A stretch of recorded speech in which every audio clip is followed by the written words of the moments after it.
До 2030 година, во Кина или во САД може да се отвори првата фабрика во која автомобилите ќе се произведуваат целосно без човечка работна сила.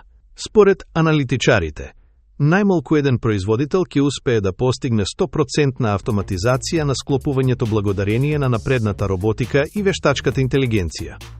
Се повеќе автомобилски компании веќе тестираат хуманоидни роботи во своите фабрики, особено на опасни и физички тешки работни позиции. Во моментов, дури 12 и до 25 водечки производители во светот спроведуваат пилот програми со ваква технологија.